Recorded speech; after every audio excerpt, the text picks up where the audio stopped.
নমস্কার।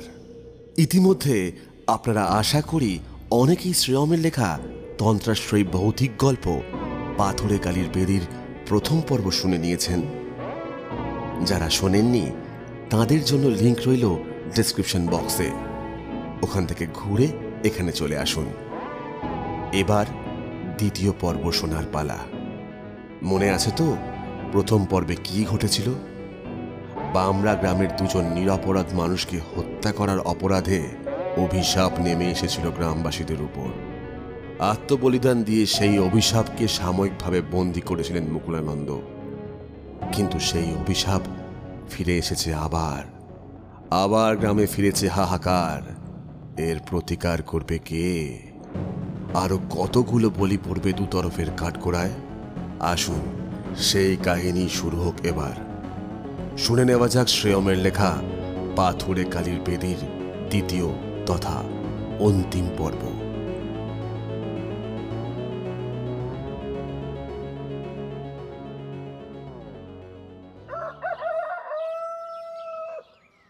ভোর হলো খান, যাই নে আসি।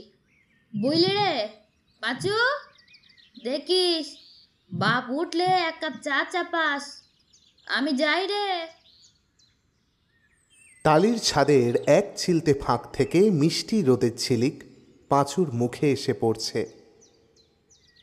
চাদরের খুঁট ধরে সেটা মুখের ওপর চাপিয়ে ঘুমের ঘোরের মধ্যে ঘাড় নাড়ায় সে। পাঁচুর মা দৌড় ঠেসিয়ে খানিক সর্ষের তেল গায়ে লেপে কেষ্ট নাম জপতে জপতে এগোলো বামরা ঘাটের উদ্দেশ্যে। সকালের মিষ্টি রোদ মেখে নাইতে বেশ লাগে। একটু এগোতেই আজকের পরিবেশের এক অদ্ভুত জিনিস চোখ এড়ায় না তার। ঠিক যেন বামরা ঘাটের কাছটায় কিছু বড় বড় কালো পাখি জাতীয় উড়ে বেড়াচ্ছে, সম্ভবত শকুন। এই স্নিগ্ধ কোমল পরিবেশে যা বড্ড বেমানান। সেই দৃশ্য যেন বিষাদ বহন করে আনছে কোনো অশুভ ক্ষণ থেকে। এই নির্মল পরিবেশে শকুনের আবির্ভাব কেন? এই সমস্ত চিন্তা করতে করতে সে সেদিকে সংকুচিত পায়ে একটু এগিয়ে গিয়ে আবার থমকে দাঁড়ায়। কিছু একটা ভেসে আসছে না ওখানে? দূর হলেও স্পষ্ট দেখা যাচ্ছে ঘাটের জলে কি যেন ভেসে রয়েছে, আর শকুনের দল সেটিকে কেন্দ্র করেই ঘুরপাক খেয়ে চলেছে। পাঁচুর মায়ের কপালে দুশ্চিন্তার ভাঁজ দেখা যায়। মনের এক কোণে কোথা থেকে যেন উদয় হয় নানান উদ্ভট চিন্তা ভাবনা। ডান ধারে সরু বুনো পথ দিয়ে একটু ঘুরপথ ধরে পৌঁছতে হয় স্নানের ঘাটে, কিন্তু সামনে কিছু ঝোপ পেরিয়ে একটা অতিকায় শেওড়া গাছ। সেটা বেরোলেই ডান ধারের ঘাটের প্রান্ত স্পষ্ট দেখা যাবে। কৌতূহলী মনে সে সেই উদ্দেশ্যেই পা বাড়ায়। কিছুক্ষণ পা ও শাড়ির আঁচল বাঁচিয়ে কসরত করার পর ঝোপের আড়াল থেকে বেরোতেই তার দুটি চোখ বিস্ফারিত হয়ে যায়। শাড়ির আঁচল দিয়ে মুখ ঢেকে ফেলে আঁতকে ওঠে সে। ঘাটের খুব কাছে একটা মাঝারি জলকাঁটায় আটকে রয়েছে একটা মৃতদেহ। ফুলে ফেঁপে ভেসে উঠেছে। কৌতূহলবশত সে দেহ চিনতে আরো খানিকটা এগিয়ে যায় সেই দিকেই, আর পর মুহূর্তেই যা দেখল তাতে মহাতঙ্কে এক চিৎকার বেরিয়ে আসে তার গলা চিরে। ভয়ে বিস্ময়ে হতবাক হয়ে সে সেই মুহূর্তেই দৌড় লাগায় গ্রামের মুখে। মৃতদেহের মাথা কই? সেখানে কিছু মাংসপিণ্ড অস্বাভাবিক রকম ফ্যাকাশে হয়ে দলা পাকিয়ে রয়েছে, আর সেখান থেকে কিছু শকুনি ঠুকরে ঠুকরে মাংস খুঁটে খাচ্ছে। মাছির দল ভন ভন করছে তার উপর। ঘাটের জলে হালকা লালচে আভা। মুন্ডহীন এই দেহ কি পৈশাচিকভাবে পড়ে রয়েছে। এবড়ো খেবড়ো রাস্তায় সে হোঁচট খেতে থাকে রীতিমতো, কিন্তু এই বিভৎস দৃশ্যের প্রভাবে তা কিছুই আর খেয়াল আসে না তার। সমস্ত প্রাকৃতিক মুগ্ধতা যেন ঝরে গেল তার মনের মধ্যে থেকে। গ্রামে ঢুকতেই তার চিৎকার চেঁচামেচিতে ঘর থেকে ছেলে বুড়ো সকলে বাইরে বেরোয়। তার আতঙ্কিত গলাতে বলা সমস্ত বর্ণনা গ্রামের অলিতে গলিতে ছড়াতে খুব একটা বেশি সময় লাগে না। কিছু উৎসুক গ্রামবাসী সেদিকে দৌড় লাগালো, তো কিছু লোক দৌড়লো ঘরে খবর দেবে বলে। লাশ চিনতে একটু গোলযোগ হলেও শেষমেশ ওটা যে জগা মাতাল তা বোঝা যায়। মৃত্যুর কারণ কেউ বলল কোনো হিংস্র বন্য জন্তু, বা কেউ বলল মাতলামির ছেড়ে খুন খারাপি। মোদ্দা কথা, ব্যাপারটা ততটা গুরুত্ব পেল না যতটা পাওয়া উচিত ছিল। এটাই হয়তো বেনামি হওয়ার পাওনা। তার সুখে দুঃখে কারোর নজর থাকে না।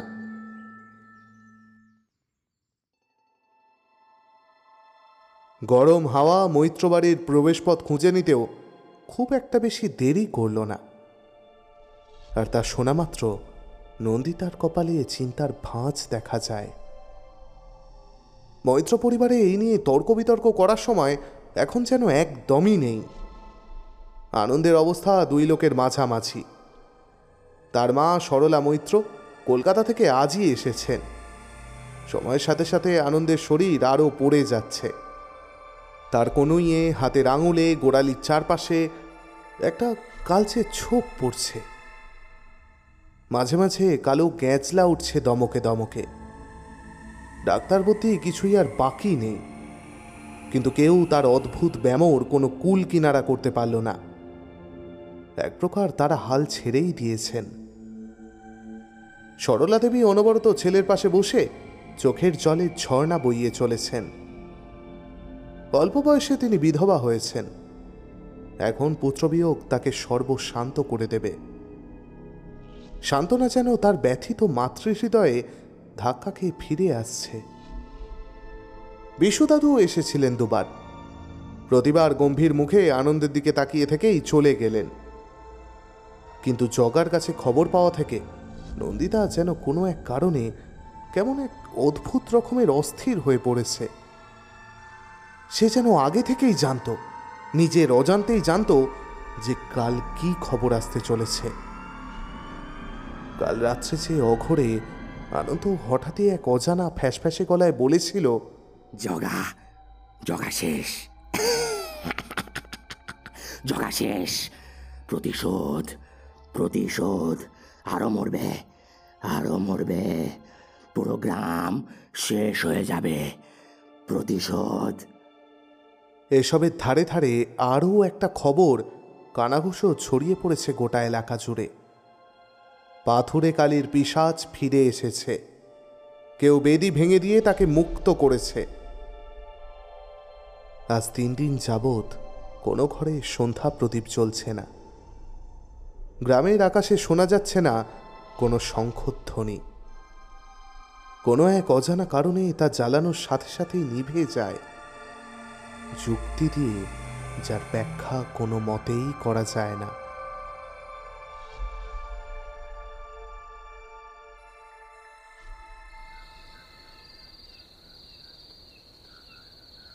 আশেপাশের কিছু বড় গাছ থেকে মোটা সরু মিলিয়ে ডাল কেটে চিতা সাজাতে সাজাতে প্রায় সন্ধে গড়িয়ে এলো।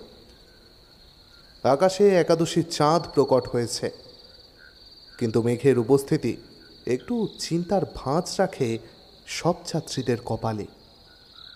সেটা স্বাভাবিক ব্যাপার। দাহকর্মে মেঘের উপস্থিতি একদমই মানা যায় না। কিন্তু স্বস্তি হচ্ছে পশ্চিমী হাওয়া। সব ক্রিয়াকলাপ সেরে মুখাগ্নি সম্পন্ন করতে করতে সন্ধ্যার শেষ পর্বে দাঁড়িয়ে সকলে। ডোম নেই। তাদের ডেকে আনতে অবশ্য নরেনবাবুকে বেশ কিছু কড়ি আর দেশীয় মদ ঢালতে হয়েছে। মরা পড়ার সময় মাঝে মাঝে মাংস বেশি খিঁচে গিয়ে মরা চিতাতেই উঠে বসে। তখন তাকে বাঁশ দিয়ে পিটিয়ে আবার শয্যাগত করা হয়। এই সমস্ত কাজই আর কি। চিতা নিমেষের মধ্যেই গনগন করে ধরে গেল। কাঠের গাঁট পোড়ার মটমট শব্দে ভেসে গেল চারিদিক। আগুনের ফুলকি পরমানন্দে নৃত্য করতে করতে আকাশপথে গমন করে চলেছে। নরেনবাবু কাছের একটা বাবলাতলায় দাঁড়িয়ে বিষাদগ্রস্ত মনে এক দৃষ্টিতে বাবার চলন্ত চিতা আগলে বসে। সারা জীবনের এত অর্জিত আনন্দ, ব্যথা, সুখ, দুঃখ, সম্মান, ঘৃণা, ভালোবাসা সব মিলেমিশে শেষে কিনা ছাইতে পরিবর্তিত হয়। হঠাৎ এক ঘড়ঘড়ে গলার স্বরে তার চমক ভাঙে।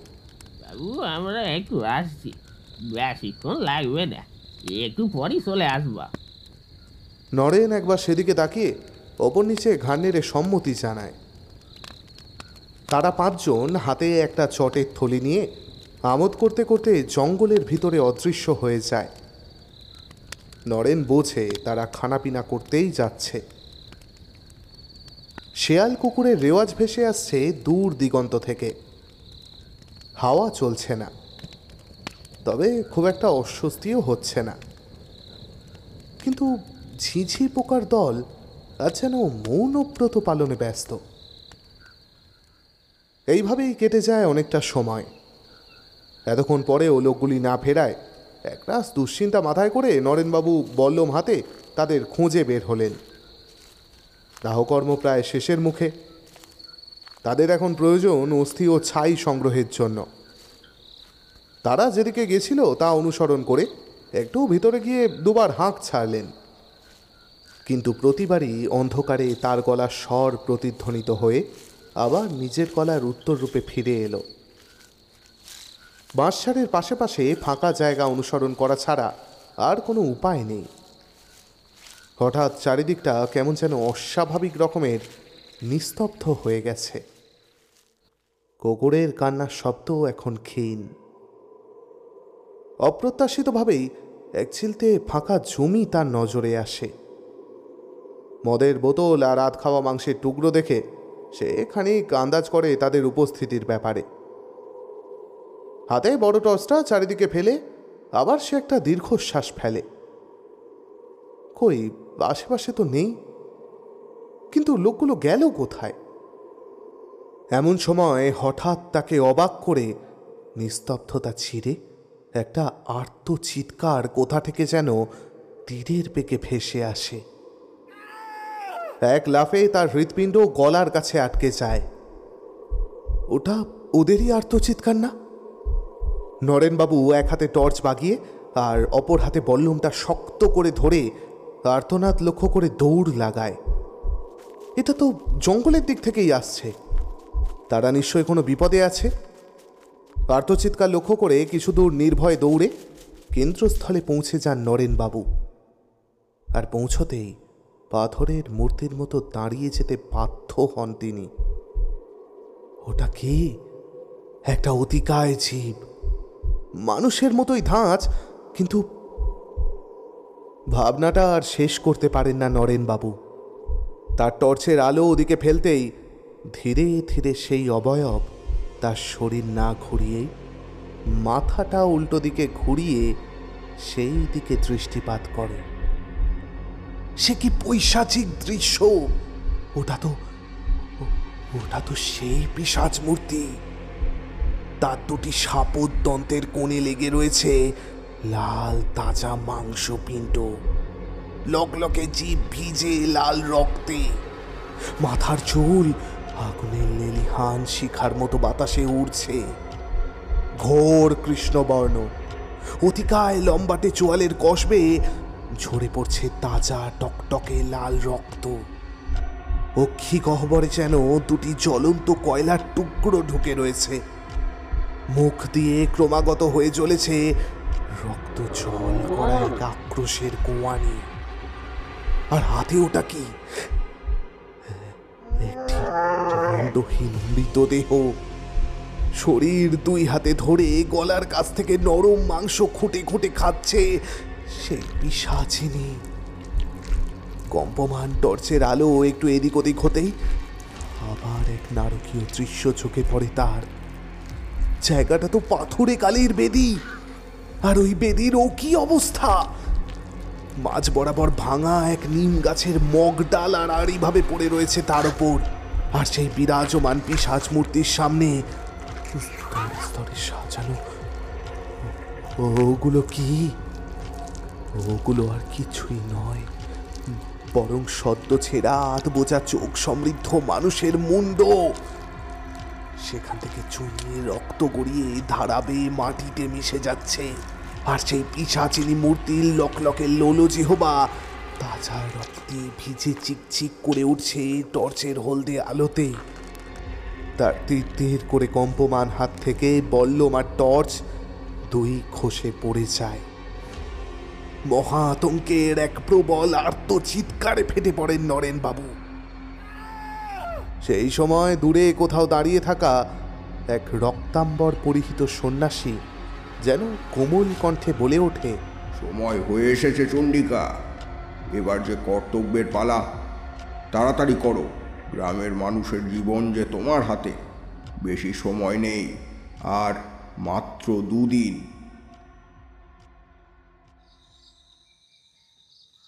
ধরফর করে বিছানায় উঠে বসলেন চণ্ডিকা প্রসাদ।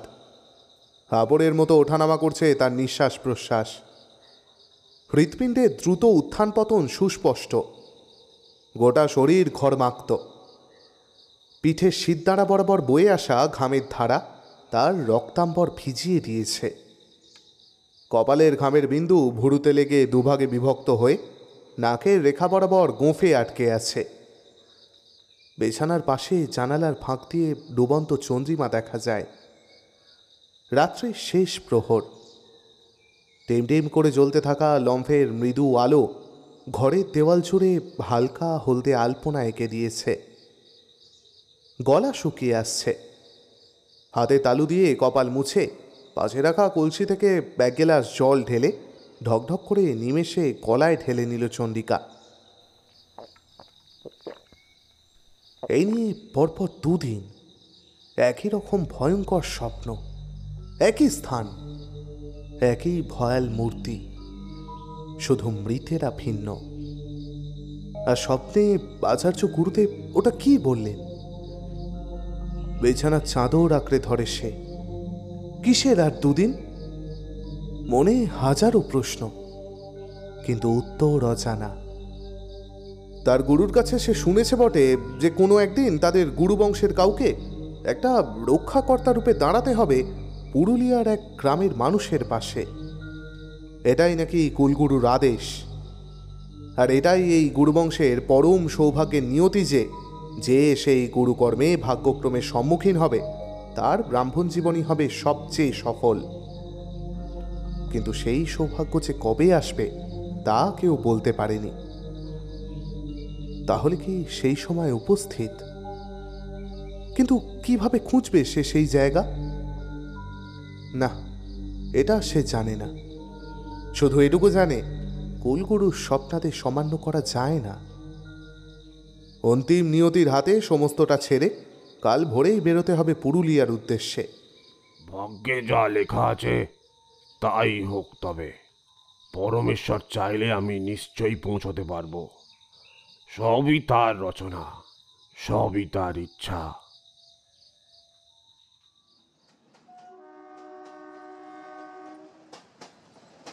দ্বিতীয় স্বপ্নাদেশ পাওয়ার পরদিনই ট্রেন ধরে চণ্ডিকা রওনা দেন পুরুলিয়ার উদ্দেশ্যে। গন্তব্য জানা নেই, শুধু মনের মধ্যে একরাশ ভক্তি আর কর্তব্যবোধ। হাতে টানা রিক্সা ভাড়া করার সামর্থ্যও তার নেই, হাঁটা ছাড়া উপায়ও নেই। যদিও গ্রামাঞ্চলে মানুষজন নিতান্তই ভালো মানুষ, ব্রাহ্মণ বা কোনো পথিক আশ্রয় চাইলে সহজেই তা মেলে। সঙ্গে যার যেমন সামর্থ্য সে তেমন করে খাতির আপ্যায়নও করে। মোটের ওপর পথ চলার সময় আশ্রয়ের বিপত্তি ছিল না। এরকম করে এক টানা সূর্যের ওঠানামাকে সঙ্গী করে গ্রামে গ্রামে চলতে চলতে কেটে গেছে প্রায় 2 দিন। বুকে একরাশ চিন্তা, হাতে সময় নেই। এবার তার শরীর যেন আর ধকল সইতে পারছে না। কাল সারা রাত সে মেঠো পথে হেঁটেছে, আজ রাত্রে বার হয়তো পারবে না। পায়ের তলার ফোসকাটা চিনচিন করছে। এই সকল চিন্তা মাথায় নিয়ে সে রাত্রের শুরুতেই গিয়ে পৌঁছলো তেঁতুল নিম অসত্য ঘেরা বেশ ঘন একটা জঙ্গলে। চারধারে ছেঁড়া কাঁথা, ভাঙা সরা, কলসি, পোড়া কাঠ, পোড়া ঝাঁটা ইত্যাদি ইত্যাদি দেখে বুঝতে অসুবিধা হয় না যে এটা কাছের কোনো গ্রামের শ্মশান। এদিকে রাত বাড়ছে, দূর থেকে শেয়াল, কুকুর, পেঁচার ডাক আর কান্নার শব্দ শোনা যাচ্ছে। মোড়ের ওপর এক গা ছমছমে পরিবেশ, কিন্তু ওখানকার বাতাসটা চণ্ডিকা প্রসাদের ঠিক পছন্দ হলো না। কেমন যেন একটা অস্বস্তির ভাব শুরু হলো। কেমন অনুভূতি সেটা বলে বোঝাতে পারা যাবে না। অজান্তেই কেমন যেন গাটা শিউরে উঠল।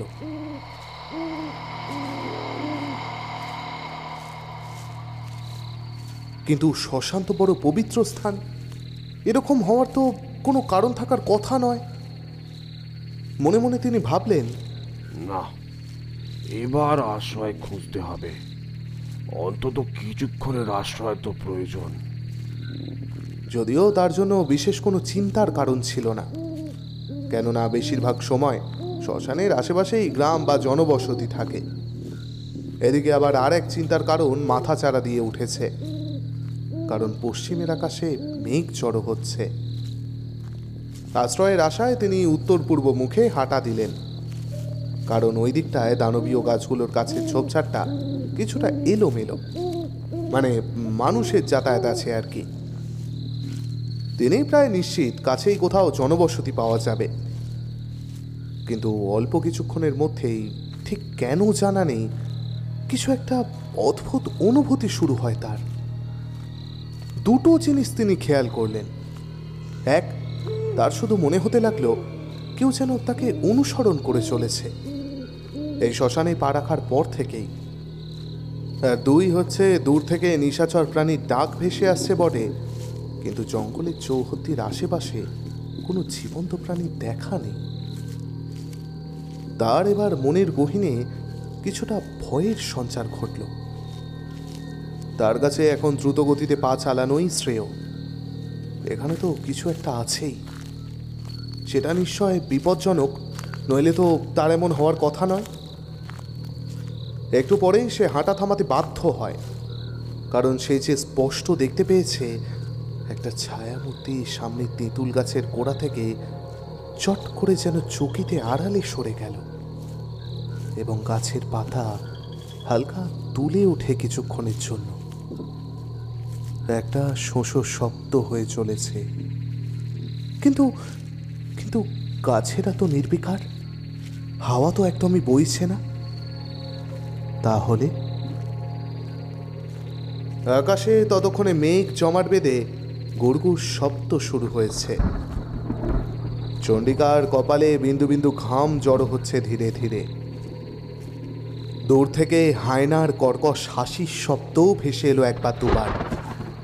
ততক্ষণে সে এক প্রকার ছুটতেই শুরু করেছে, কিন্তু চণ্ডিকা প্রসাদ স্পষ্ট অনুভব করে যে তার গতি সে যতই বাড়াক না কেন, ছায়ামূর্তিও তার সাথে সাথেই গতি বাড়াতে থাকে।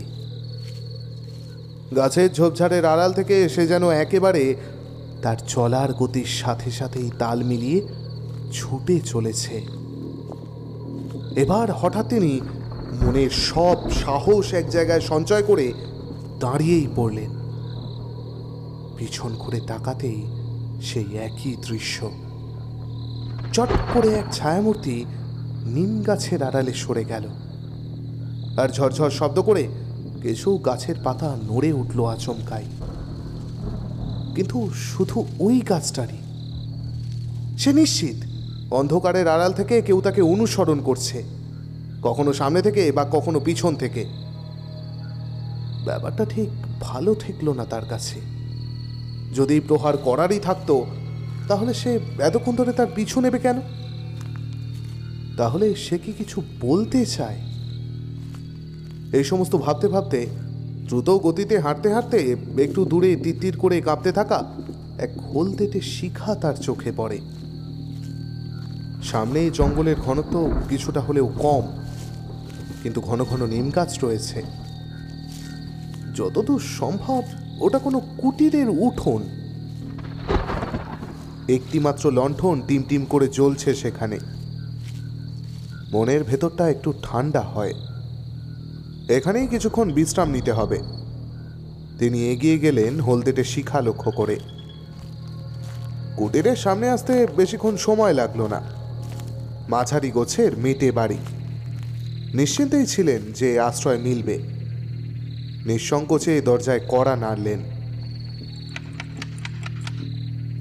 কুটিরের ভিতর থেকে কিন্তু কোনো রকম সারা শব্দ এলো না, একদম গহীন নিস্তব্ধতা। আবার কিছুক্ষণ অপেক্ষা করার পর কড়া নাড়লেন।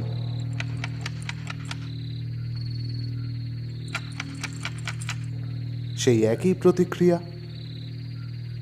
মনে মনে ভাবলেন যে বাড়িতে হয়তো কেউ নেই, কিন্তু বাইরে যে লণ্ঠন জ্বলছে, ভেতরে একটু আঁশটে পোড়া পোড়া গন্ধও নাকে আসছে। কিছু রান্না পুড়ে গেছে কি? কিন্তু একরাশ নিরাশা নিয়ে পিছনে ঘুরতে যাচ্ছেন, ঠিক তখনই ভেতর ঘর থেকে ধীর গতিতে একটা পায়ের শব্দ পাওয়া যায়। এক কেঠো কর্কশ শব্দ করে দরজা খুললেন গৃহস্বামী।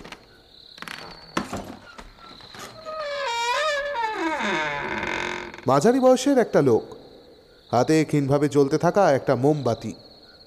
ভয়ানক ঘরঘরে গলায় বলে উঠলেন, এখানে? চণ্ডিকা সম্ভবত তার গলার স্বর শুনে একটু চমকে উঠেছিলেন। তার থেকেও বেশি আশ্চর্য হয়েছিলেন এটা দেখে যে দরজা খোলার ঠিক পরেই সাংঘাতিক রকমভাবে সেই বুনো আষ্টে গন্ধটা যেন বেড়ে গেল।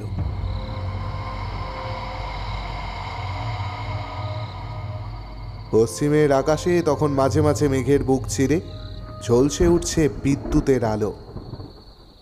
তিনি যতটা সম্ভব গলা শান্ত করে বললেন, আমি এক সন্ন্যাস সন্ধানী পথিক, দূর গ্রাম থেকে আসছি। কিছুক্ষণ একটু আশ্রয় চাই। এই কথাটি শুনে লোকটা এক আশ্চর্য রকম কর্কশ বিক্ষিপ্ত হাসি হাসল। কি ভয়ানক সেই হাসি! একটি মানুষ সে কি করে এরকম হাসতে পারে তিনি তা বুঝে উঠতে পারলেন না। আর তার ঠিক পরেই আবার সেই তিক্ত কর্কশ গলায় খেঁকড়ে উঠলেন সেই ব্যক্তি। না না, ওসব আশ্রয় টাশ্রয় হবে না। বাছার আশ্রয় চাই। হাত চালা এখান থেকে। আশ্রয় নিতে এসেছে। আশ্রয় আবদার। কি বৈশাচিক সে কণ্ঠস্বর! লোকটি টিমটিমে মোমবাতিটি তার মুখের একটু কাছে আনতেই সেই অল্প আলোয় তার মুখের দিকে চোখ গেল চণ্ডিকার। আর সেই হলদেটে আলো আধারিতে তিনি যা দেখলেন তাতে তার বুকের রক্ত জল হয়ে গেল। সিদ্ধারা বরাবর এক হিম শীতল স্রোত নিচে নেমে গেল। পা দুটো যেন থরথর করে কাঁপতে শুরু করেছে তার। তার সামনে এটা কে? লোকটির চোখ দুটি আশ্চর্য রকম খোলাটে, একদম যেন বাসি মরার মতো। তার মধ্যে কিছু লাল টকটকে উপশিরা দেখা যাচ্ছে মাত্র। চোখের মধ্যে মণির চিহ্ন মাত্র নেই। আর মুখটাও কিরকম বিভৎস আর ফ্যাকাশে, যেন সব রক্ত কেউ চুষে নিংড়ে খেয়ে নিয়েছে। আর এই বিরাজমান আধারিতে আর একটু ধাতস্থ হতেই তার অপর হাতের দিকে চোখ গেল চণ্ডিকার।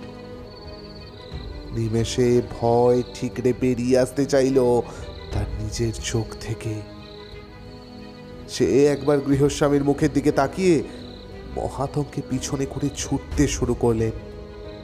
গোটা হাতে আর সম্ভবত মুখের কিছু অংশেও তাজা রক্তের ছিটে লেগে, আর তার উপর হাতে শোভা পাচ্ছে একটা চুলের মুঠি ধরা সদ্য কাটার নারী মুন্ড। আবার সেই রকম গলায় বলে উঠল, লাগবে লাগবে নাকি আশ্রয়? আসুন আসুন না, ভয় নেই। আসুন, ভেতরে আসুন।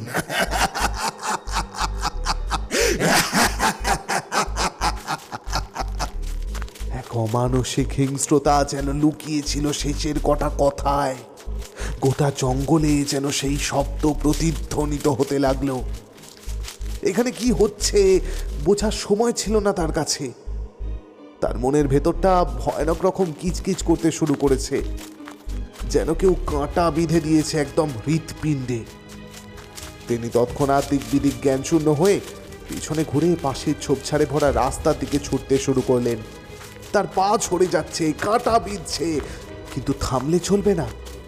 এখানে ভয়ানক বিপদ। হৃৎপিণ্ডটা যেন পাথর হয়ে গিয়েছে। আশ্চর্যের সাথে তিনি লক্ষ্য করলেন এই গোটা এলাকা জুড়েই ছড়িয়ে রয়েছে সেই বিকট আষ্টে পোড়া গন্ধটা। ক্ষণিকের মধ্যেই ভয়ার্ত দৃষ্টিতে তিনি স্পষ্ট টের পেলেন কেউ যেন দূরে তার সামনে দাঁড়িয়ে আছে, যার ছায়া রাস্তায় স্পষ্ট দেখা যাচ্ছে। কিন্তু এই অন্ধকারে ছায়া পড়ছে কিভাবে? বেশ লম্বাটে চেহারা, এটা জোর দিয়ে বলা যায়। কিন্তু এবার সেই ছায়া গাছের আড়াল থেকে সরে আসে, আর চণ্ডিকা চমকে ওঠে। ইনি তো সেই রক্তাম্বর পরিহিত সাধু যাকে তিনি স্বপ্নাদেশে দেখেছিলেন।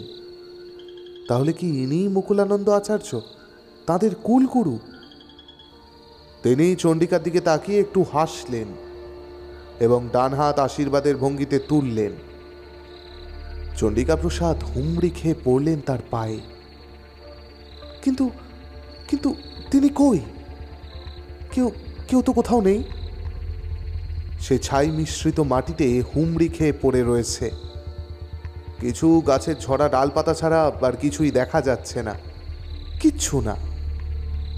এদের মধ্যে বৃষ্টির কিছু মোটা মোটা ফোঁটা তার উপর পড়তে শুরু করেছে।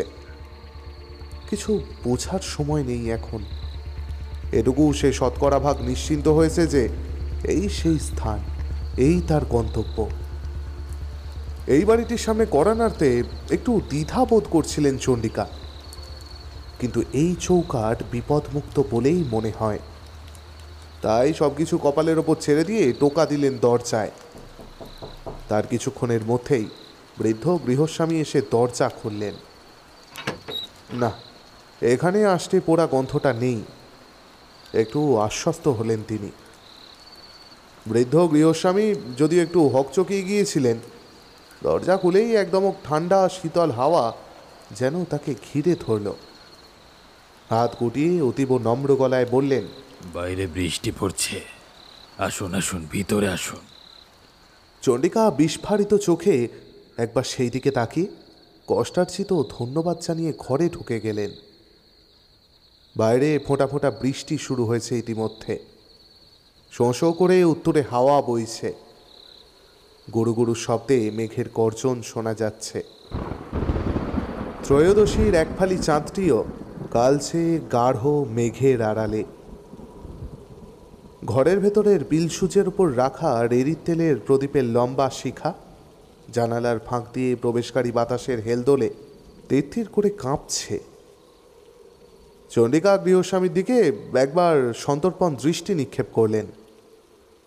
বলা তো যায় না, কিন্তু এই বৃদ্ধের চোখে একটা অতীব হতাশার রেশ থাকলেও সেটা স্বাভাবিক বলেই মনে হলো। একটা বিজ্ঞ অভিব্যক্তি স্পষ্ট চোখে পড়ে। বৃদ্ধ হয়তো তার অস্থির শ্বাস প্রশ্বাস লক্ষ্য করলেন। একটু সংকুচিত কণ্ঠে জিজ্ঞাসা করলেন, আগে আপনাকে একটু অস্থির দেখাচ্ছে, কিছু কি হয়েছে? এই কথা শুনে খানিক হকচকিয়ে গেলেন চণ্ডিকা প্রসাদ। বলেন কি ইনি? আপনি কি কিচ্ছু জানেন না? বৃদ্ধ এক দীর্ঘশ্বাস ফেললে। সবই জানি, আগে একটু ফলাহার করে নিন। আপনি বরং যত তাড়াতাড়ি সম্ভব এই স্থান পরিত্যাগ করুন। এই কথা বলার জন্য জানি স্বর্গ থেকে বিতাড়িত হব, তাও অতিথি ভগবান তুল্য। তার সুরক্ষা আমার কর্তব্য।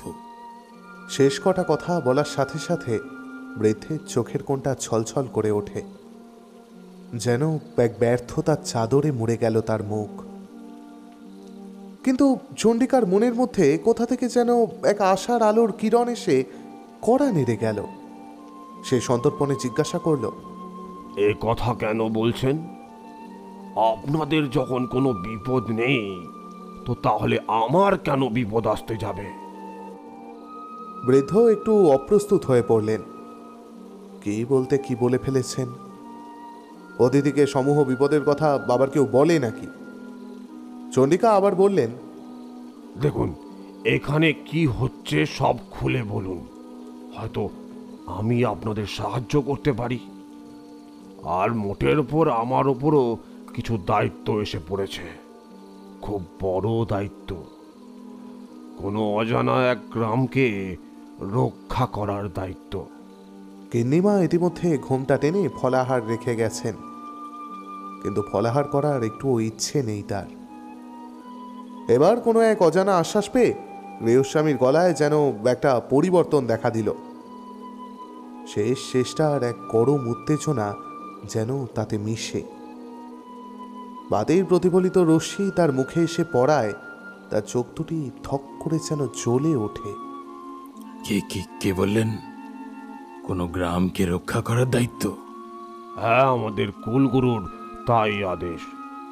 আমাদের বংশের কারো এক আত্মবলিদানে কোনো এক গ্রাম চরম বিপদের হাত থেকে রক্ষা পাবে। কিন্তু গ্রামের নাম অজানা, আর আর আমি নিশ্চিত সেই সময় এখন উপস্থিত।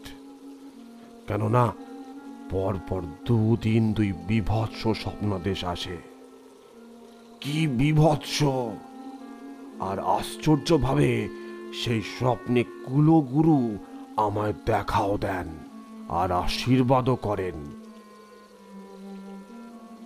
আরে ধুর, দেখুন কি সব বলে চলেছি, কি আশ্চর্য! দেখুন, আপনার নামটাই জিজ্ঞেস করা হয়নি। আরও কিছু বলতে চাচ্ছিলেন চণ্ডিকা, কিন্তু তাকে থামিয়ে বৃদ্ধ গৃহস্বামী ধর্মরিয়ে তাকে প্রণাম করে বসলেন, যেন কোনো জলের স্রোতে ভেসে যাওয়া প্রায় ডুবন্ত লোক এক টুকরো কাঠের সন্ধান পেল। বাইরের অন্ধকার প্রকৃতি ধীরে ধীরে এক প্রলয়ের প্রস্তুতিতে ব্যস্ত। প্রচণ্ড উত্তেজিতভাবে সে বলে, আপনি আপনি মুকুলানন্দ আচার্যের বংশধর? নিমেষের এই ঘটনায় চণ্ডিকা এক প্রকার হতভম্ব হয়ে পড়ে। কি করছেন আপনি? আপনি আমার চেয়ে বয়সে বড়, আপনি আমার আশ্রয়দাতা, আর আর আপনি আমার কুলগুরুর নাম জানলেন কিভাবে? আমি তো বলিনি। দুজনের মনের মধ্যেই এতক্ষণে শুরু হয়েছে আশার আলোর তোলপাড়।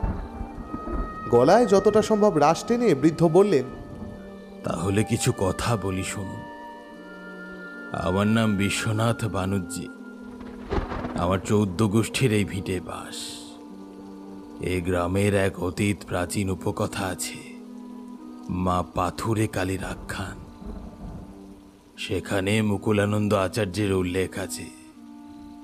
তিনি নিজের সমস্ত শক্তি তার অস্থিতে বন্ধন করে নিজের আত্মবলিদান দিয়ে এক মহা পিশাচিনীকে আটকে রেখেছিলেন, আর তার শেষ কালে বলে গিয়েছিলেন যে এই পিশাচিনী আবার মুক্তি পাবে সেই একই মহেন্দ্রক্ষণে।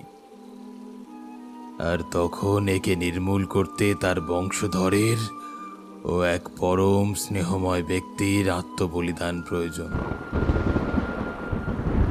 আমি এও কিছুটা বলতে পারি আপনি কিরকম স্বপ্ন দেখেছিলেন। প্রথমে দেখেছিলেন একজনের ও তারপর 6 জনের নৃশংস মৃত্যু, কি তাই তো? এবার চণ্ডিকার চোখের কোণে এক বিদ্যুৎ খেলে যায়।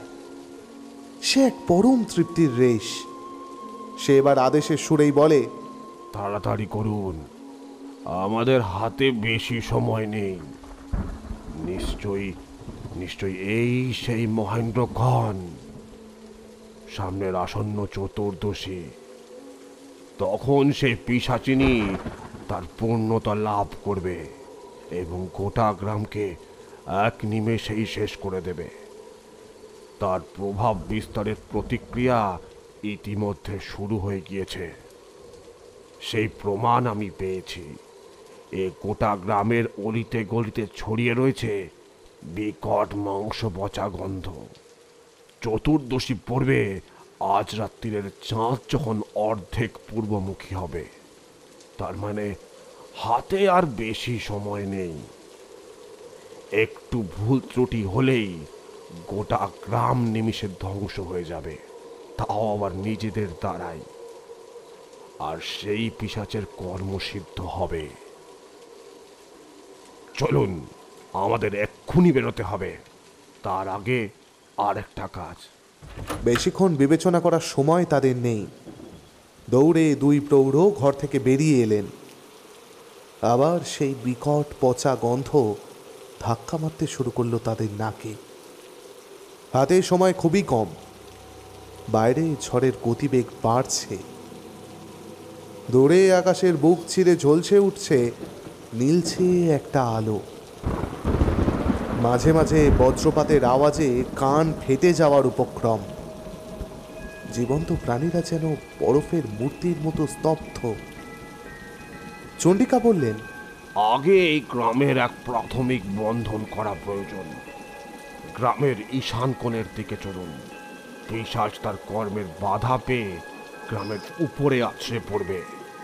আমাদের ক্রিয়ার যেটুকু সময় লাগবে সেইটুকু সময় পিশাচকে গ্রামের থেকে দূরে যাহক করে রাখতেই হবে। এমনিতে গ্রামের মানুষ তার হাতের পুতুল এখন। নেমেষে ঈশান কোণের উদ্দেশ্যে এক প্রকার দৌড় লাগালেন তারা। বৃদ্ধ শরীরে আর সইছে না। পায়ে কাঁটা লেগে পা ছিঁড়ে যাচ্ছে। পা ধরে পা লেগে জোরালো কিছু মোচড় লাগছে। কিন্তু তাদের থামলে তো চলবে না। আজ যে ভীষণ বড় দায়িত্ব তাদের কাঁধে। হাঁপাতে হাঁপাতে ঈশান কোণে পৌঁছে চণ্ডিকা নিমেষে একটা শুকনো ডাল নিয়ে ভিজে মাটিতে কি সব ত্রিকোণ চিত্র এঁকে বিড়বিড় করে মন্ত্র পড়তে লাগলেন। আর বারবার হাত দুটি ওপরে করে গ্রামের দিকে ঘুরিয়ে সেই ত্রিকোণে আঙুল ঠেকিয়ে ফুঁ দিতে থাকলেন। আর তখনই ঘটল ঘটনাটা। দূর আকাশের কোলে এক নীলাভ আভা জমকালো ঝলকানি দিয়ে উঠল। আর সঙ্গে সঙ্গে বজ্রপাত। আর সেই বজ্রপাতের সাথে সাথে ভেসে এলো রক্ত জল করা এক প্রবল আক্রোশের হুঙ্কার। কি বিভৎস! যেন তার সহজ পথে এক আগন্তুক বাধা দেওয়ার প্রচেষ্টা করায় সে পেছায় ক্রুদ্ধ। চণ্ডিকাও গর্জে উঠে আদেশ দিলেন, এই মহাপিশাচের কাছে বেশিক্ষণ এই বন্ধন কার্যকরী না। তাড়াতাড়ি তাড়াতাড়ি সেই কেন্দ্রস্থানে আমায় নিয়ে চলুন। শব্দের উৎস তাদের অজানা নয়, কিন্তু আরও যে একটা জিনিস প্রয়োজন এই প্রক্রিয়ায়। ঠাকুরমশাই, এই মহাপিশাচের বিনাশ প্রক্রিয়াতে আরও একটা জিনিস প্রয়োজন। কি সেটা? তাড়াতাড়ি বলুন, কি সেটা? যার নামের আহুতিতে পিশাচের মুক্তি ঘটেছে তার প্রতি কোনো পরম স্নেহময় ব্যক্তির আত্মবলিদান। কিন্তু যে এই অপকর্ম করেছে তার ছাড়া তো এই উত্তর অন্য কারোর পক্ষে জানা অসম্ভব। তাহলে তাহলে এখন উপায়? উপায় আছে, আমি বোধহয় জানি এর বিহিত কিছুটা। চলুন তাহলে। এতক্ষণে অঝোরে বৃষ্টি শুরু হয়েছে। এ যেন আকাশের চোখের জল। সেই আক্রোশ এখন ধীরে ধীরে ঊর্ধ্বমুখী। দ্রুত পা চালিয়ে এবার চণ্ডিকা তাকে অনুসরণ করতে শুরু করলেন। গোটা গ্রামের বাতাসকে বিষাক্ত করে চলেছে সেই আর্ত চিৎকার। আকাশে নিশ কালো অন্ধকার। এই চেনা মেঠো পথগুলো আজ কেমন যেন বড় অচেনা মনে হচ্ছে। একটু আলোর ছটা নেই। গ্রামের ঘর থেকেও কোনো সারা শব্দ নেই। তারা নিশ্চয় কোনো এক মারণ খেলার প্রস্তুতিতে ব্যস্ত। গোটা গ্রামটিকে যেন কোনো অতিকায় ছায়া গিলে নিয়েছে। চারিদিকে প্রাকৃতিক দুর্যোগের সাথে উপকথার ঢের মিল যেন আজ। হাতে সময় খুব কম, কিন্তু আজ যে এক ভালোবাসার পরীক্ষা অপেক্ষা করে আছে তাদের জন্য। এক স্নেহের পরীক্ষা, এক দায়িত্বের পরীক্ষা। কিছুক্ষণের পরিশ্রমের পর তারা পৌঁছয় বিস্তীর্ণ অন্ধকার ক্ষেতভূমির মাঝে এক নীরব রক্ষীর ন্যায় দাঁড়িয়ে থাকা মৈত্র বাড়ির সামনে। দ্রুত দরজায় কড়া নাড়তে উদ্যত হন তিনি। দ্রুত কড়া নাড়া ও হাঁকাহাঁকি সত্ত্বেও দরজা খুলতে বেশ বিলম্ব হলো। যেভাবে গ্রামের মানুষ আচ্ছন্ন হয়ে পড়েছে, ভয় পাওয়াটা স্বাভাবিক। তাদের দোষ দেওয়া যায় না। কিছুক্ষণ এরকম চলার পর একটা কেঠো ক্যাচ শব্দে দরজা খুললে নন্দিতা। বাইরে বিশু দাদুর দেখা মিলবে তা হয়তো আশা করেনি মোটেও। তার চোখেও এক কোণে জল। ভাঙা কণ্ঠে সে বলে, এই কি দাদু, এই দুর্যোগে এখানে? ভিতরে আসুন। কি হয়েছে মা, কাঁদছ কেন? আনন্দকে বোধহয় আর বাঁচানো যাবে না দাদু। আজ সকাল থেকেই শুরু হয়েছে কালচে রক্তবমি, আর এখন আবার কাঁপুনি। কি সব বকে চলেছে। কঙ্কালসার দেহটা পুরো কালো হয়ে গেছে। দাদু তার মাথায় হাত রেখে বলে, চিন্তা করো না মা, সব ঠিক হয়ে যাবে। আমি এসে গেছি, আর দেখো কে এসেছে আমাদের বাঁচাতে। একটু বিস্মিত হলো নন্দিতা। হঠাৎ এক ঠান্ডা হাওয়ার চাদর যেন তাকে মুড়ে ফেলল। জড়সড় হয়ে মুখ বাড়িয়ে সেদিকে তাকিয়ে সে সন্দিগ্ধ কণ্ঠে বলে ওঠে, কে উনি? উনি আমাদের রক্ষাকর্তা মা।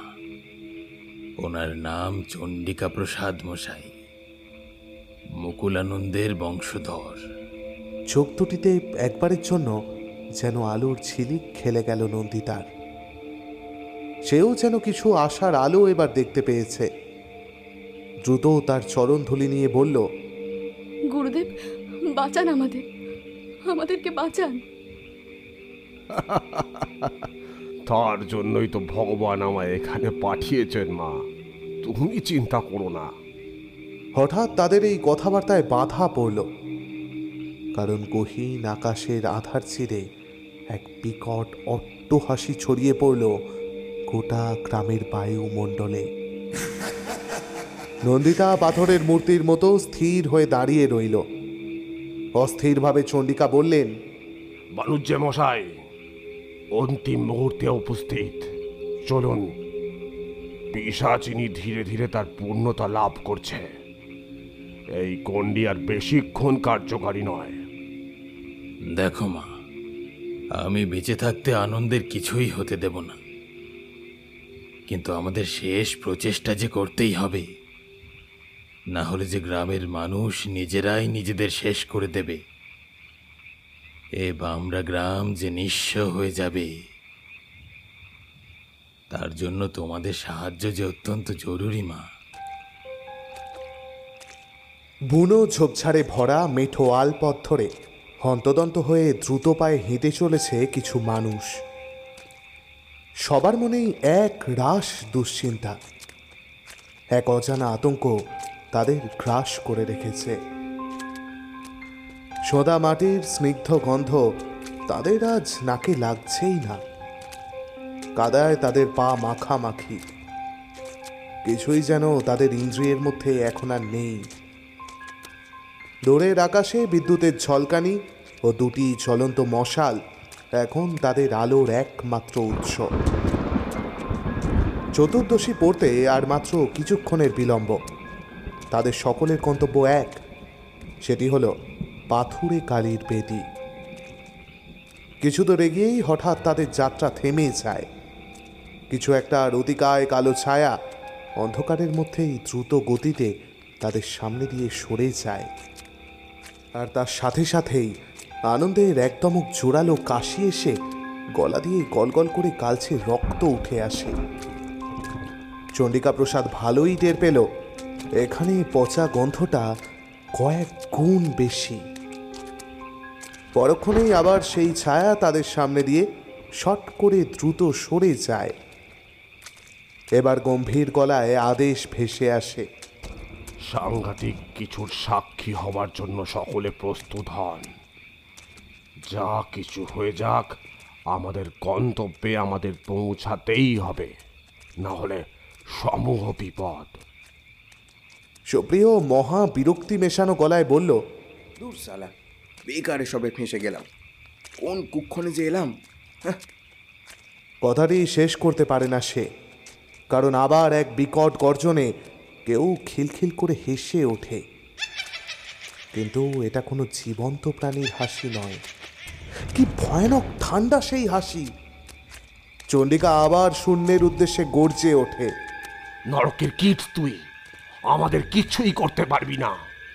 তারা সেই হাসি উপেক্ষা করে সামনে পা বাড়ায়। একদম ঠান্ডা হিমেল হাওয়া শোঁ শোঁ শব্দ করতে করতে বাতাসে মিলিয়ে যায়, আর তার সঙ্গে সঙ্গে সেই হাসিটাও। তাদের দলে সবাই এবার একত্রে জড়ো হয়ে এসেছে। সাবধান, এরা মহা ছলনাময়ী, কেউ নিজের পথভ্রষ্ট হবেন না। চণ্ডিকা এক মুঠো ভিজে বালি তুলে তাহা মুষ্টিবদ্ধ করে ফেলে। নিজের উপবিদ হাতে জড়িয়ে নিজের বুকে ঠেকিয়ে চোখ বন্ধ করে বিড়বিড় করে কী সব যেন মন্ত্র পড়তে আরম্ভ করলেন। তার পর মুহূর্তেই সেই বালি চারিদিকে গোল করে ছিটিয়ে দিলেন। তারপর গুরুগম্ভীর গলায় বললেন, আমরা সকলে এখন এক বন্ধনের মধ্যে আছি। ভয়ের কোনো কারণ এখন নেই, তবে স্বস্তিরও কোনো কারণ দেখছি না। কেননা এই বন্ধন রাস্তাটুকুই আমাদের কবচ রূপে থাকতে সক্ষম, কিন্তু গন্তব্যের আগে এখান থেকে বেরোলে সাক্ষাৎ মৃত্যু আসন্ন। তাই নির্ভয় ও অতীব সন্তর্পণে এগিয়ে চলুন। পশ্চিম কোণের আকাশে আবার আলোর ঝলকানি খেলে গেল। গাছের পাতার ঝরঝর শব্দে বোঝা যায় যে আবার ঝড় আসন্ন। এবার সকলের রক্ত জল করে কোথা থেকে যেন এক মহিলা গলায় কান্নার শব্দ ভেসে আসছে। একই রকম ছলনা। তন্ময় ভয়ার্ত কণ্ঠে বলে, এটা কি? চলো না, ওদিকে কর্ণপাত করো না, নিজের লক্ষ্য স্থির করো। আবার এক কটমট শব্দ ভেসে আসে জঙ্গলের ভিতর থেকে, আর সাথে সাথে এই কান্নাও যেন আধারের মধ্যেই মিলিয়ে যায়। পাথুরে কালির বেদি আর বেশি দূরে নয়। আর ঠিক সেই সময় ঘটে গেল আরেকটা ভয়াবহ ঘটনা। সরলা দেবী এতক্ষণ নির্জীব প্রাণীর মতো সকলকে অনুসরণ করছিলেন নির্বাক হয়ে, কিন্তু হঠাৎ কোনো এক অজানা কারণে সকলকে চমকে দিয়ে প্রবল উত্তেজনায় চেঁচিয়ে উঠে তিনি বললেন, এতদিন ধরে পিশাচের সেবা করছিলাম, তাই তো ছেলেটা সুস্থ হচ্ছিল না। এটা এটা আনন্দ নয়, না না, এটা আনন্দ নয়। বের করে দাও ওকে। ওই তো আমার আনন্দ, ওই তো। আয় বাবা, আয় আয় বাবা, কোথায় ছিলি, কোথায় ছিলি এতদিন? আয় আয় আমার কাছে, আয় আয় বাবা, আয়। সকলে কিছু বুঝে ওঠার আগেই সরলা দেবী কাঁপা কাঁপা হাত ওপরে তুলে অঙ্গুলি নির্দেশ করলেন। সেই দিকে তাকাতেই চমকে উঠল সকলে। অবিকল আনন্দের মতো একজন দাঁড়িয়ে তাদের থেকে কিছুটা দূরে, আর হাতছানি দিয়ে যেন তাদের কাছে ডাকছে। মা মা মা, ওরা ওরা ওরা আমাকে মেরে ফেলবে মা। মা, ওরা আমাকে আমাকে আমাকে আমাকে বাঁচাও মা, মা আমাকে বাঁচাও। এই বলে সামনে দাঁড়িয়ে থাকা আনন্দ কেঁদে ফেলল। সরলা দেবী তীর বেগে সেদিকে ছুটে যেই না যেতে যাবে, নন্দিতা তাকে চাপটে ধরে। চণ্ডিকা গর্জন করে বলে, চলো না, সব চলো না, বন্ধনই ভাঙবেন না, তাহলেই সব শেষ। ছাড় আমাকে, ছাড় ছাড় আমাকে, ছাড় আমাকে যেতে দে, আমাকে আমার ছেলের কাছে যেতে দে। তোরা সকলে মিলে একজোট হয়ে আমার ছেলেটাকে মারবার ধান্দা করছিস, হ্যাঁ? ছাড় ছাড় বলছি, ছাড়। আবার ঝমঝম করে বৃষ্টি শুরু হয়েছে। ঝড়ে গাছ উপড়ে ফেলার উপক্রম। কাছে পিঠে কোথাও বাজ পড়ল। চণ্ডিকা প্রসাদ এবার তার পইতে খুলে এক টুকরো সুতো ছিঁড়ে সেটাকে পাক খাইয়ে সেদিকে নিক্ষেপ করলেন, আর সঙ্গে সঙ্গে এক পৈশাচিক আর্ত চিৎকারে চারিদিক যেন উতলা হয়ে উঠল। কি কুৎসিত সেই চিৎকার, কি বিভৎস! আর তার সাথে সাথে সামনে দাঁড়িয়ে থাকা আনন্দ কালচে ধোঁয়ায় পরিণত হয়ে বাতাসে মিলিয়ে গেল। আনন্দ, আনন্দ, আনন্দ। রোগড়ে কেঁদে উঠলেন সরলা দেবী। বেশু দাদু এতক্ষণে মুখ খুললেন। চিন্তা করো না বৌমা, আনন্দ সুস্থ হয়ে উঠবে, শুধু আর একটু অপেক্ষা করো। কিছুক্ষণ পরই একটা বিকট পচা গন্ধ সকলের নাকে আসে। পেটের নাড়িভুড়ি যেন লাফিয়ে গলা দিয়ে উঠে আসবে। বিশ্বদাদু বললে, এসে গেছি, সামনেই পাথুরে কালির বেদি। বৃষ্টির তেজে তাদের মশাল দুটি নিভে গেছে। তেরচা হয়ে পড়া বৃষ্টির ফোঁটাগুলো যেন সমস্ত ক্লান্তি ধুয়ে দিয়ে যাচ্ছে। ভালোবাসার এক অপার মহিমা। জীবনের তোয়াক্কা না করে মানুষের জন্য চিন্তা করা, এর চেয়ে পুণ্যের কাজ কি আর কিচ্ছু হতে পারে? হঠাৎই তন্ময় কিছুতে একটা হোঁচট খায়, আর নিচের দিকে তাকাতেই সে আর্তনাদে ফেটে পড়ে। এটা কি? একটা মানুষের মুন্ডহীন ছিন্ন ভিন্ন পচা গলা মৃতদেহ। বৃষ্টির জলে গোটা শরীর ফ্যাকাশে ও তকতকে ঘায়ে ভরে গেছে। কি বিভৎস গন্ধ আসছে। দাদু এবার একটু গম্ভীর কণ্ঠে বললেন, আরো ভয়ানক কিছু দেখার জন্য প্রস্তুত থাকবে। এই বলে সে একটু এগিয়ে এসে তার নড়বড়ে হাত দিয়ে কোনো কিছু একটা থেকে নির্দেশ করলেন। দূরে আকাশ আবারও ঝলসে উঠল। বড় বড় গাছের ফাঁক দিয়ে হাওয়া একটা বিকট শোঁ শোঁ শব্দ তুলেছে। সবাই সেই নির্দেশ অনুসরণ করে অন্ধকার ধাতস্থ চোখে সেদিকে তাকাতেই এক প্রকার চমকে উঠে ছিটকে গিয়ে আরও কেন্দ্রীভূত হয়ে আসে। সামনে একটি মাঝারি গোছের শান বাঁধানো ভূমি, আর তার ঠিক মাঝখানটায় গর্ত, আর এক গাছের মগডাল আড়াআড়িভাবে পড়ে রয়েছে তার উপর। আর সবচেয়ে বিভৎস জিনিসটি রয়েছে সেটা এবড়ো খেবড়ো পাথরের নিচে অবস্থিত পিশাচ মূর্তির ঠিক সামনে।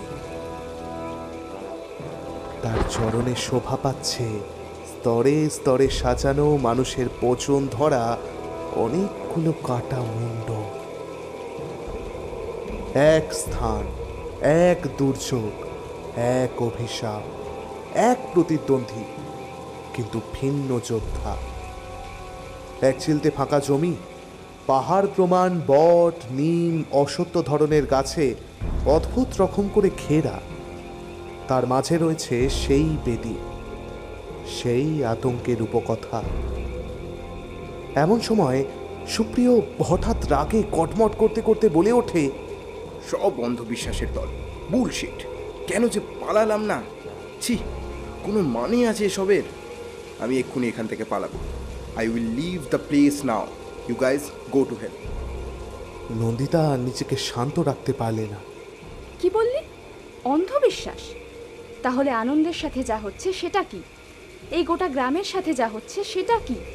আর যেটা আমাদের চোখের সামনে ঘটলো সেটা কি? দেখো মা, এখন তো তর্ক করার সময় নয়, শান্ত হয়ে ঈশ্বরের আরাধনার সময়। শান্ত হও। এখানে একজন রয়েছে যে ওই পিশাচের মুক্তিক্রিয়ায় সাহায্য করেছে। তার জীবন এখন সব থেকে বিপদগ্রস্ত। এটাই অপশক্তির নিয়ম যে তার পুঙ্খানুপুঙ্খ পথে বাধা পেলেই সে তার সাধককেই সবার আগে শেষ করে দেবে। এতক্ষণে কাকা মুখ খুললেন। তাহলে যদি সবকিছুই উপকথা অনুযায়ী ঘটে থাকে তাহলে তো... কথাটা তার মুখেই আটকে রয়ে যায়।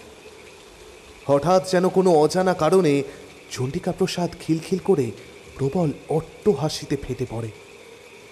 সকলে এক প্রকার চমকে দুপা পিছিয়ে আসে। সে এক রক্ত জল করা হাসি। এতক্ষণ তাদের সঙ্গে যে হেঁটে এসেছে সে কে? এই হাসি তো জীবিত প্রাণীর নয়। ধীরে ধীরে সেই হাসি আরো বিষাক্ত হয়ে উঠতে থাকে। তার সাথে শুরু হয় এক আশ্চর্য খেলা। পিশাচরূপী চণ্ডিকা আর তার দুই হাত দুদিকে প্রসারিত করে বাতাসে ভর করে যেন উপরে উঠে চলেছে, আর তার শরীর থেকে ধীরে ধীরে দৈহিক আবরণ খসে পড়ছে। ইনি কে? তাদের সামনে এখন ভাসমান অবস্থায় রয়েছে এক হাড় ছিড়ছিড়ে লিকলিকে হিংস্র কাপালিক। চোখের কোটর থেকে দুই কয়লার টুকরো ধকধক করে জ্বলছে, আর তার বিশ্রী মুখশ্রীতে শোভা পাচ্ছে এক গভীর কাঁটা দাগ।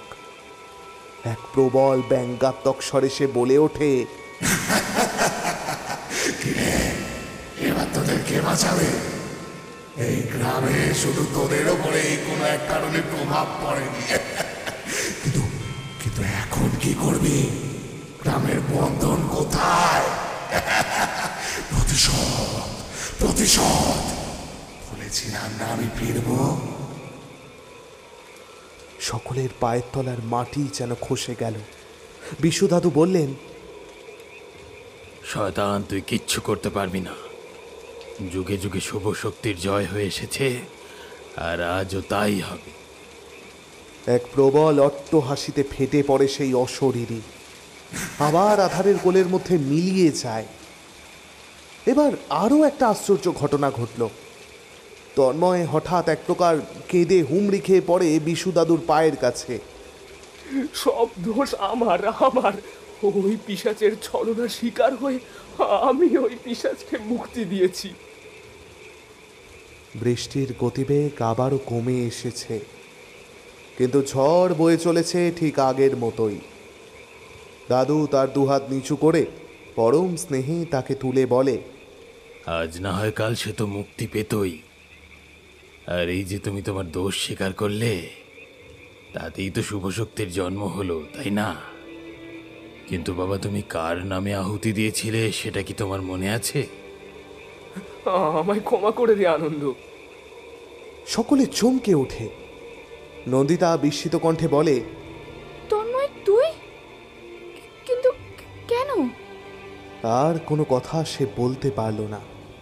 তাদের সামনে আবার এক বজ্রাঘাতের সাথে সাথে শুরু হয় কালচে ধোঁয়ার ঘূর্ণি। চারপাশে গাছপালা এক আশ্চর্য দৈব বলে অস্বাভাবিক রকমভাবে তুলতে শুরু করেছে। মটমট শব্দে ভাঙতে থাকে গাছের ডালপালা।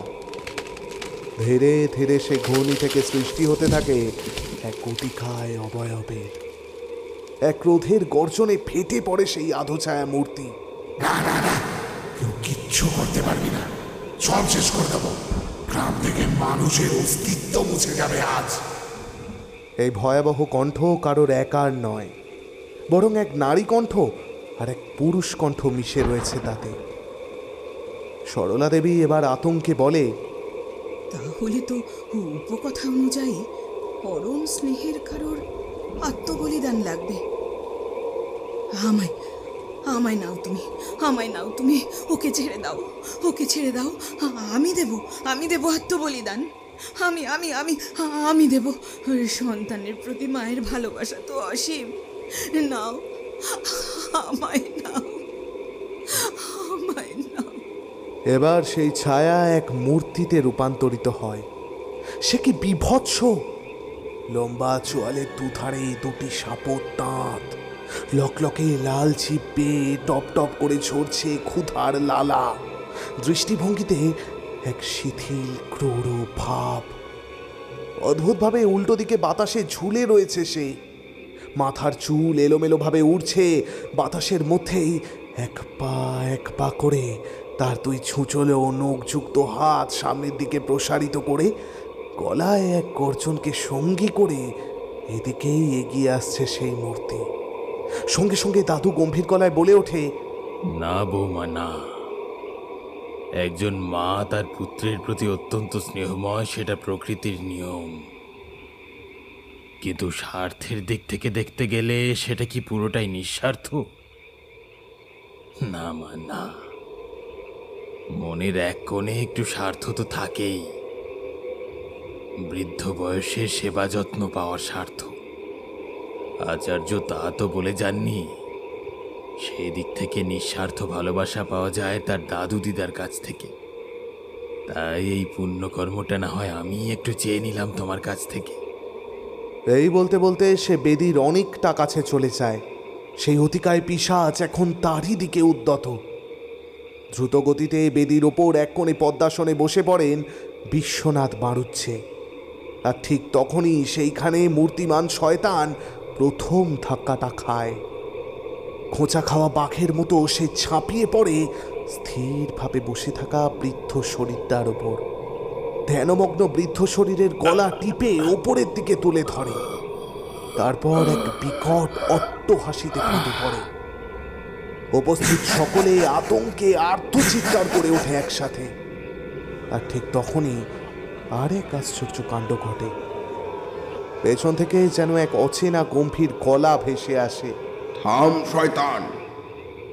সবাই সেদিকে তাকাতেই চমকে ওঠে। এক রক্তাম্বর পরিহিত সন্ন্যাসী, অবিকল চণ্ডিকা প্রসাদের মতো দেখতে। তাহলে কি এটা যেন তার দ্বিতীয় ধাক্কা। খানিক থতমত খেয়ে আবার সে দাদুকে আছড়ে ফেলে সেখান থেকে সরে আসে রক্তাম্বর পরিহিত সন্ন্যাসীর দিকে। বেশু দাদু কাতর কণ্ঠে আদেশ দিলেন, তোমরা ভয় পেও না, আমি একটা কথা বলছি, মন দিয়ে শোনো। এই গর্ত থেকে আরেকটু গভীরে গেলেই একটি নরকঙ্কালের দেখা পাবে।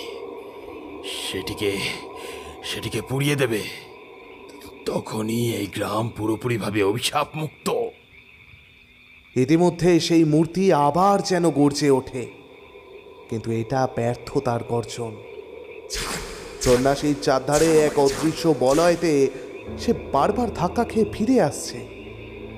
আর ঠিক এমন সময় আনন্দ আবার ভয়ানকভাবে কেঁপে ওঠে।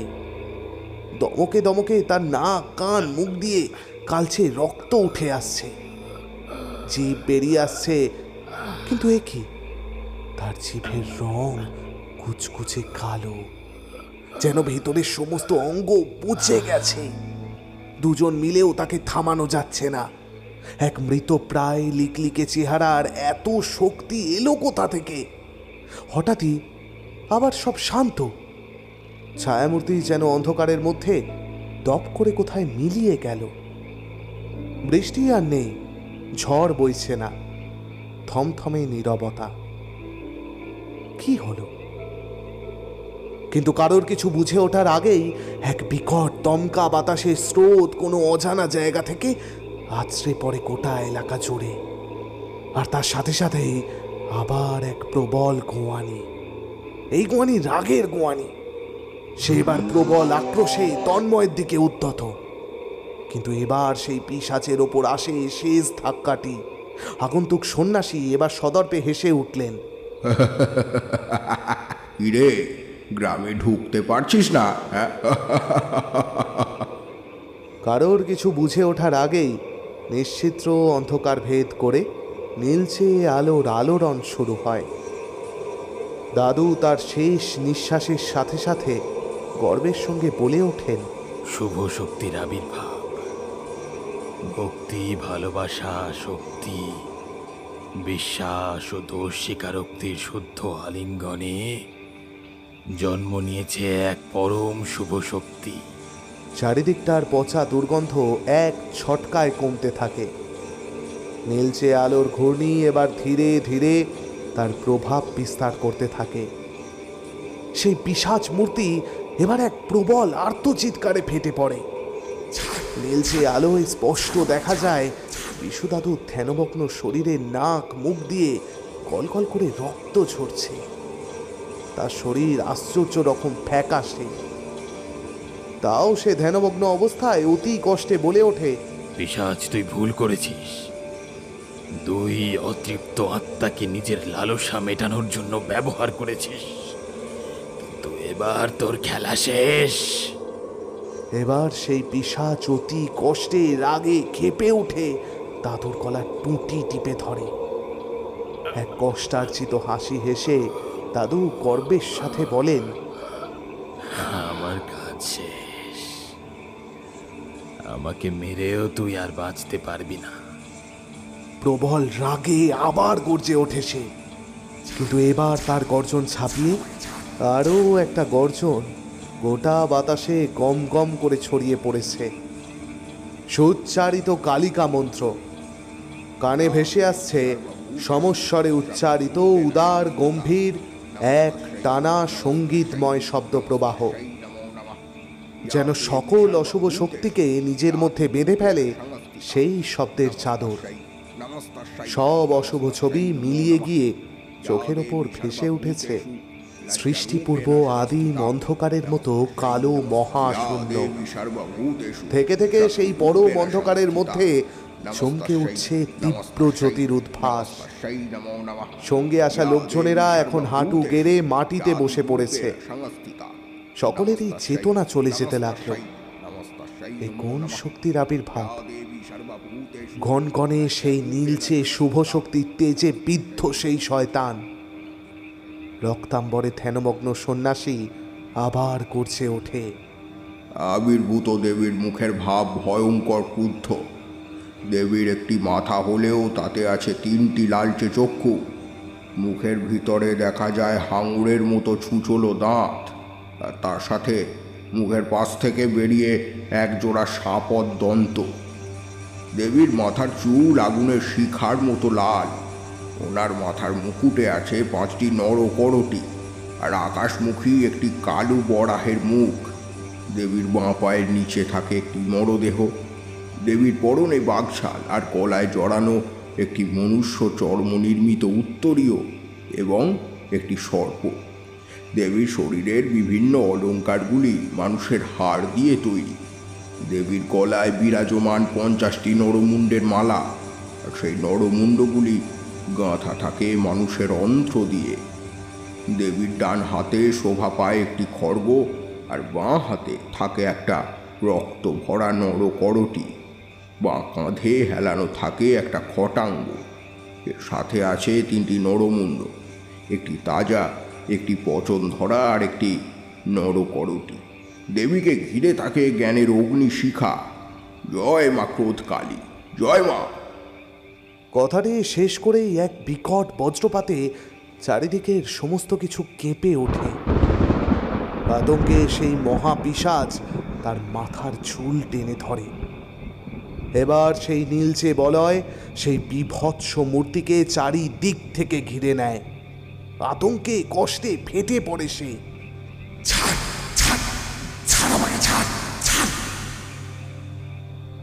মৃতপ্রায় বিশুদাদু ভক্তি ভরা চোখে সেই নীলচে বলয়ের দিকে প্রণামের মুদ্রা করে বলেন, হে মা, মনুষ্য জন্ম ধন্য ধন্য। সন্ন্যাসীর চোয়ালের কষবে অঝরে ঝরে পড়ছে রক্তের স্রোত।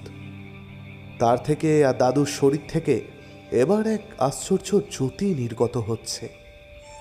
সকলে উলুধ্বনি দিয়ে ওঠে।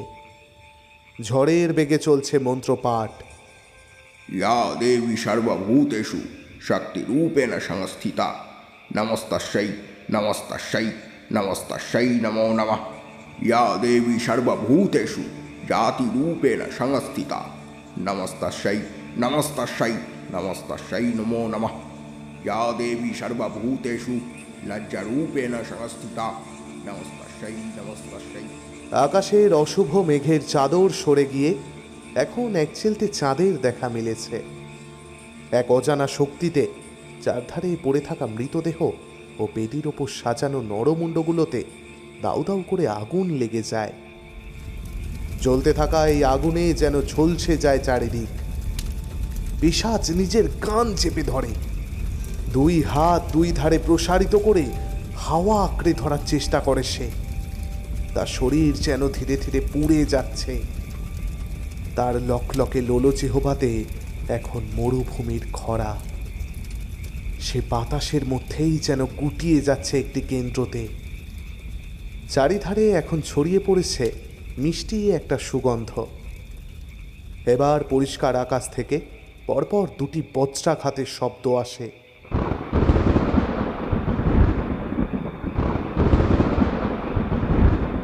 আর তার সাথে সাথেই 2টি গাছে দাউ দাউ করে অগ্নি সংযোগ হয়। সেখান থেকে কিছু ডাল 2 ধ্যানমগ্ন ব্যক্তির ওপর পড়ে তাদের দেহেও অগ্নি সংযোগ ঘটায়। সে কোনো কষ্টের আগুন নয়, বরং মায়ের কোলে স্থান পাওয়ার পরম তৃপ্তি। সাথে সাথে সেই নীলচে আলোক বলয় আরও প্রসারিত হয়ে চারিদিকে ছড়িয়ে পড়ে। এখন সেই পিশাচ নড়াচড়ার শক্তিও যেন হারিয়েছে। আবারও এক জোরালো নীলচে আভার বিস্ফোরণ ঘটে। পিশাচ কোকিয়ে উঠে আকাশে মিলিয়ে যায় ধীরে ধীরে। আনন্দের শরীরে আবার যেন এক খিঁচুনি আরম্ভ হয়। কিন্তু এই খিঁচুনি কিছু একটা টেনে হিঁচড়ে বের করার খিঁচুনি। তার গলার হাড় চামড়া থেকে যেন ঠিকরে বেরিয়ে আসছে, আর তার সারা শরীর থেকে এক কালো ধোঁয়ার কুণ্ডলি বেরিয়ে অন্তহীন আকাশে মিলিয়ে যায়। চারধারে অন্ধকারটা যেন অনেক হালকা এখন, গোমট ভাবটা আর নেই। ধীরে ধীরে মন্ত্রপাঠ থেমে আসে। চারিদিকে একটা ফুরফুরে মেজাজ। স্ফটিক বিন্দুটি এবার উড়তে উড়তে সেই বেদির ওপর অবস্থিত এবড়ো খেবড়ো পাথরের অন্তরে বিলীন হয়ে যায়। সকলে নিষ্ঠা ভরে প্রণাম করে। সময়ের সাথে সাথে আগুন নিভে আসে ধীরে ধীরে। সকলের চোখের কোলে এক শ্রদ্ধার জল। ভয়ের তো ঝিঝি পোকার দল আবার নির্ভয়ে নিজেদের কলরব চড়েছে। দূর থেকে শেয়াল কুকুরের হুঙ্কার ভেসে আসে। এরপরের কাজ সকলেরই জানা। নিভে যাওয়া জীবন্ত চিতা থেকে অস্থি সংগ্রহ করে বেদির মাটিতে সমাধিস্থ করা। তার আগে নর কঙ্কালটিকে পুড়িয়ে ফেলতে হবে। দূরে দাঁড়িয়ে থাকা এক গোঁপদাড়ি যুক্ত রক্তাম্বর পরিহিত বৃদ্ধ তেল সিঁদুর লেপিত কপাল নিয়ে দাঁড়িয়ে দাঁড়িয়ে সমস্ত ঘটনাটি দেখে একবার বেদির উদ্দেশ্যে প্রণাম করে আবার খোলা বাতাসে বিলীন হয়ে যায়। আজ থেকে এই গ্রাম মুক্ত, মুক্ত।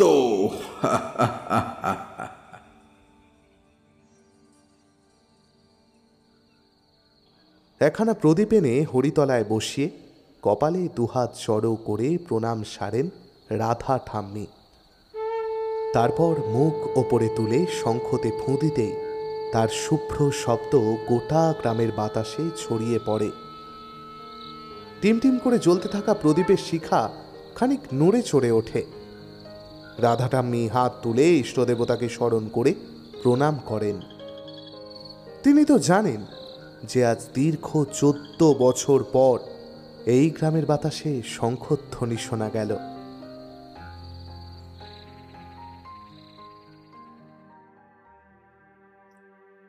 শেষ হলো আমাদের আজকের নিবেদন, শ্রীরামের লেখা পাথুরে কালীর বেদির অন্তিম পর্ব। গল্প পাঠ ও অশরীরী কণ্ঠস্বরে অর্ণব, গল্পের সূত্রধার, পর্ব পরিচালনা এবং জগা ও চণ্ডিকা প্রসাদের চরিত্রে আমি সৌভিক, বেতার রূপদানে দীপাঞ্জনা, শব্দগ্রহণ ও আবহ সৃষ্টিতে এবং সুপ্রিয় মুকুলানন্দের চরিত্রে আকাশ, নন্দিতার চরিত্রে বর্ণিশা, আনন্দর চরিত্রে সায়ন্তন, বিশ্বনাথ বারুজ্জে ও সুপ্রিয়র বাবার চরিত্রে মানব, রাধা ঠাম্মি ও সরলা দেবীর চরিত্রে অর্পিতা, মধুর চরিত্রে আসঞ্জন, তন্ময় ও ডোমের চরিত্রে শ্রীরূপ, সুপ্রিয়র মায়ের চরিত্রে তৃষা সেন, পাঁচুর মার চরিত্রে সহেলি এবং প্রচ্ছদ অঙ্কনে অভিব্রত। আমরা আজ আমাদের পাশে পেয়েছি এবং সাহিত্য সমাজ চ্যানেলের পক্ষ থেকে আকাশকে, স্ক্যারি টেলস চ্যানেলের পক্ষ থেকে শ্রীরূপকে, ফ্রিকি ফ্রাইডে স্টোরিজ চ্যানেলের পক্ষ থেকে সায়ন্তনকে ও অর্পিতা এই চ্যানেলের পক্ষ থেকে অর্পিতাকে। অসংখ্য ধন্যবাদ তাদের আমাদের সঙ্গে থাকার জন্য। ওদের চ্যানেলের লিঙ্ক দেওয়া রইল ডেসক্রিপশন বক্সে। অতি অবশ্যই সাবস্ক্রাইব করতে ভুলবেন না। আর আমাদের সঙ্গে যোগাযোগের মাধ্যমগুলি সম্বন্ধে যাবতীয় তথ্য আপনারা পাবেন ডেসক্রিপশন বক্সেই। আমাদের আজকের নিবেদন সম্পর্কে আপনাদের মতামত জানার জন্য আমরা অধীর আগ্রহে অপেক্ষারত।